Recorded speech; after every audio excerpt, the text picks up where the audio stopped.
Granite Finance Business School, High-Tech City, Hyderabad. BCom, BBA, PGDM, MBA. Call 9000 Suresh గారు, Iran అంతర్గత పరిస్థితి ఒకసారి మనం చూద్దాం.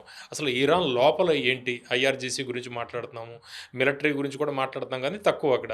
అయితే ఓవరాల్గా అంతర్గత పరిస్థితి ఎలా ఉంది? ఒకవైపేమో శాంక్షన్స్, మరోవైపేమో బ్లాకేడు. వాళ్ళ ఆర్థిక పరిస్థితి ఏంటి?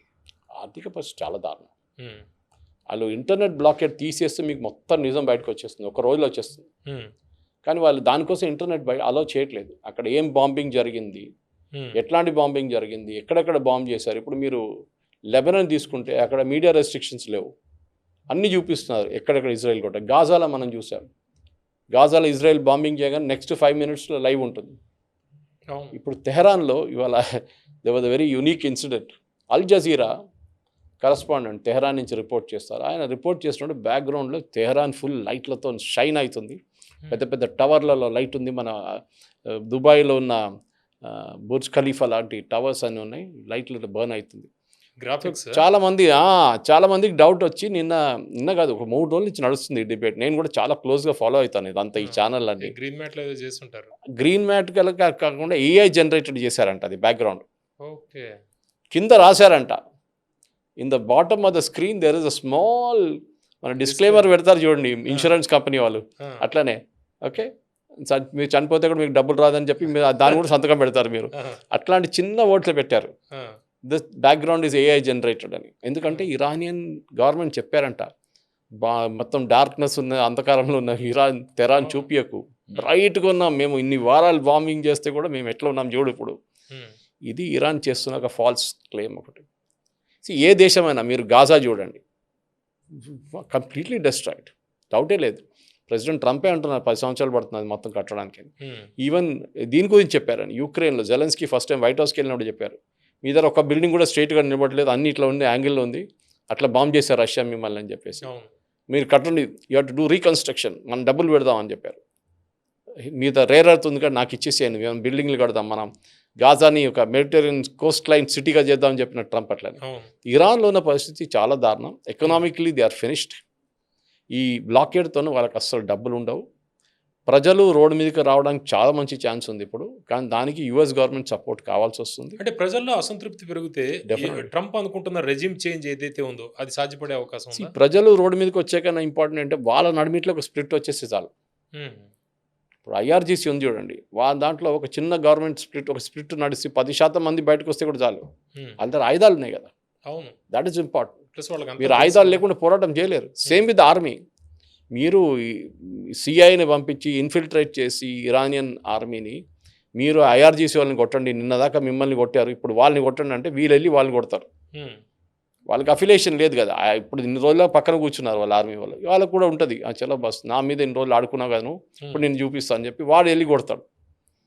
సో ఇది రెండు మీద మెయిన్ హోప్ ఉంది ట్రంప్కి, దట్ ఇంటర్నల్ రెబెలియన్ రావాలి. మీరు ప్రజలు రోడ్డు మీదకి వస్తే గవర్నమెంట్ మారదు, మ్యాక్సిమం వైలెన్స్ అవుతుంది, తగలబెడతారు. శ్రీలంకలో చూసాం, నేపాల్లో చూసాం, బంగ్లాదేశ్లో చూసాం.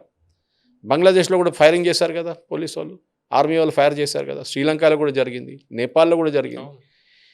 అప్పుడు అక్కడున్న గవర్నమెంట్ వైపు నుంచి ఒక మార్పు వచ్చేస్తే దెన్ ప్రజలు కూడా రోడ్ మీకు వచ్చేస్తారు. కానీ మెయిన్గా ఏంటంటే మీరు స్క్వీజ్ చేసేసేయండి.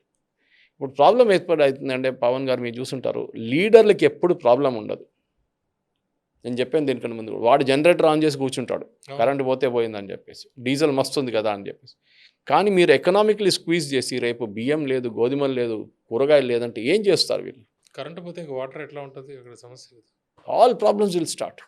దానికోసం ట్రంప్ ఎప్పుడు చెప్తుంటారు చూడండి, నేను పవర్ ప్లాంట్స్ని కొడతాను.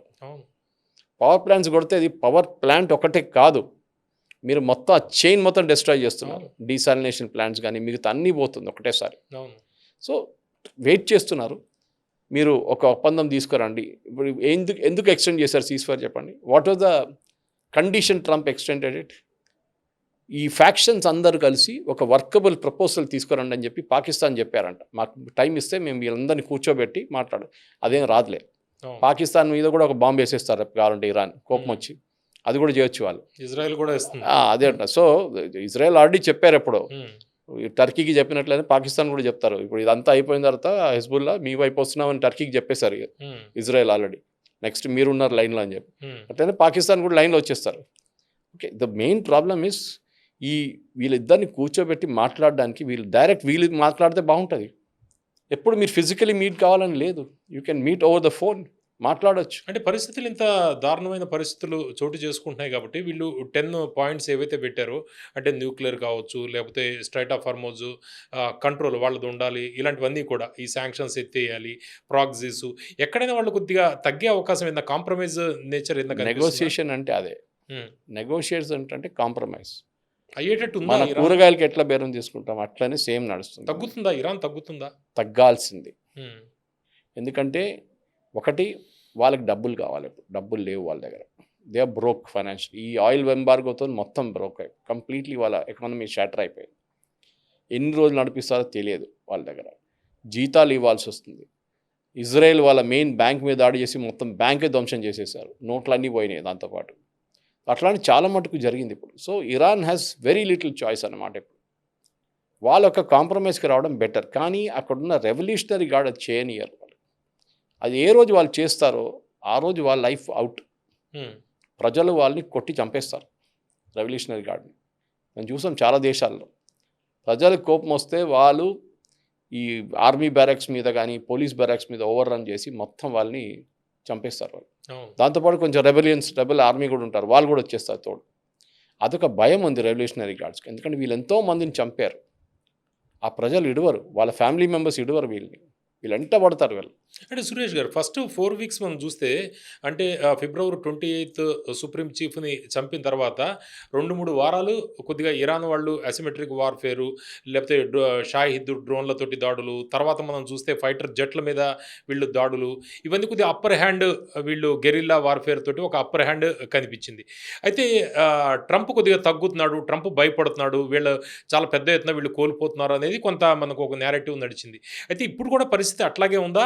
ఇప్పుడు ఎవరిది అప్పర్ హ్యాండ్? ఎవరిప్పుడు బెటర్‌గా ఉన్నారు ఇప్పుడు ట్రంప్ ఇప్పుడు position? He is using his brains. Hmm. అన్నిటికీ బాంబే అక్కర్లేదు. కొన్ని వార్స్ అది చాణక్య కూడా అన్నారు. ఈవెన్ సున్జు కూడా అన్నారు. దట్ ఆల్ వార్స్ మీరు ఫైట్ చేయక్కర్లేదు. Some wars are fought without winning without fighting. అవును. అన్ని యుద్ధాలు అవును. మీరు ఆయుధాలతో వెళ్ళక్కర్లేదు. కొన్ని యుద్ధాలు మీరు అది లేకుండా కూడా గెలవచ్చు. Art of fighting a war is not fighting it. ఇప్పుడు డైరెక్ట్ వార్ పోయి బ్లాకేడ్ ఇట్లా మారింది. మీరు మారండి, మెల్లమెల్లగా చేయండి. హ్మ్. మన కప్ప స్టోరీ ఎప్పుడు మీకు చెప్తూనే నేను. అవును. అదే స్టోరీ ఇది. వేడి నీళ్ళు వేసిన కప్ప బయట దొంకేస్తుంది. హ్మ్. చల్ల నీళ్ళు వేయండి, దాని తర్వాత మెల్లగా దాన్ని హీట్ ఇంక్రీజ్ చేయండి. దానికి తెలియదు, తెలిసేదాకా చనిపోతుంది.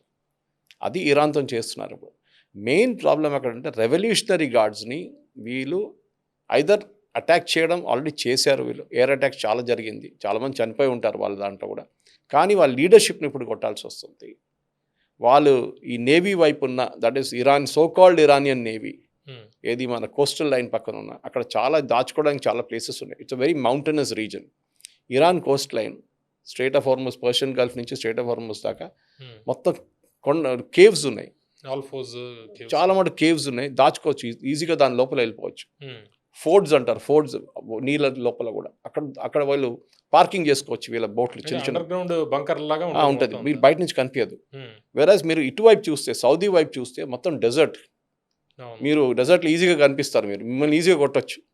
ఇది ఇరాన్కి ఉన్న పెద్ద అడ్వాంటేజ్ ఇది. 100 కిలోమీటర్ల డెజర్ట్ కదా. సో ఒకవైపు డెజర్ట్ సౌదీ అరేబియా వైపు, వాళ్ళు ఇప్పుడు యుద్ధంలో వాళ్ళు వెళ్ళరు కూడా వాళ్ళు దానికోసం.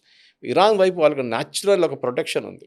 అవును. అదే సో కాపాడుతూ అదే వస్తున్నారు. వాళ్ళు ఇప్పుడు యూజ్ చేసుకుంటున్నారు వాళ్ళు. అదే అంటున్నా, మీరు షిప్పుల్ని కొట్టడానికి, మిగతా కొట్టడానికి దాని లోపల కూర్చొని ఒక హ్యాండల్డ్ ఆర్పీజీ పెట్టి కొడితే అయిపోతుంది.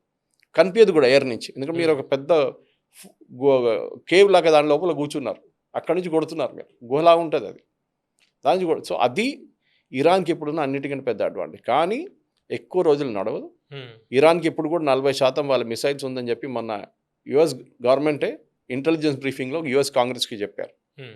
కరెక్ట్. కానీ లాంచెస్ తగ్గింది. లాంచెస్ ఇప్పుడు వాళ్ళు 2000, 3000 ఉంది వాళ్ళ దగ్గర. ఒకసారి వాళ్ళకు కూడా తెలుసు, this is a fight to finish, especially revolutionary గార్డ్స్కి. హ్మ్.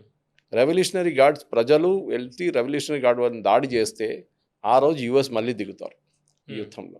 అది ఏదో ఒక రోజు నెక్స్ట్ ఒక వారం లోపల జరుగుతుంది, 100% జరుగుతుంది. చివరిగా చెప్పండి, ఇప్పుడు 72 గంటల్లో చర్చలు అని చెబుతున్నాడు.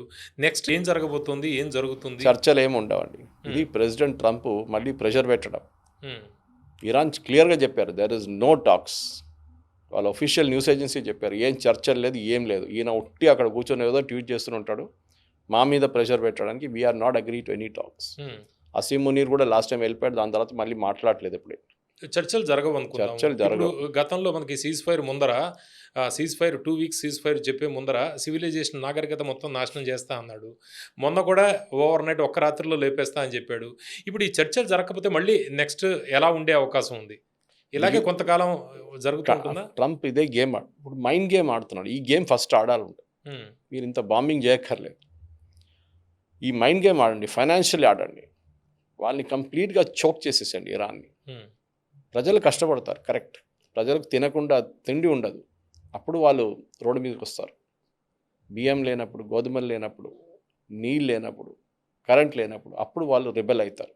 ఓకే. అప్పుడు అక్కడున్న గవర్నమెంట్ కూడా ఏం చేయలేరు ఆ టైంలో. అదే టైంలో అమెరికా వాళ్ళ గేమ్ ఆడాల్సి వస్తుంది, వాళ్ళ ఫోర్సెస్ని దింపాల్సి వస్తుంది. అక్కడున్న డిసిడెంట్ ఫోర్సెస్కి డబ్బులు ఇచ్చి, ఆయుధాలు ఇచ్చి వాళ్ళని ఆర్మ్ చేయాల్సి వస్తుంది.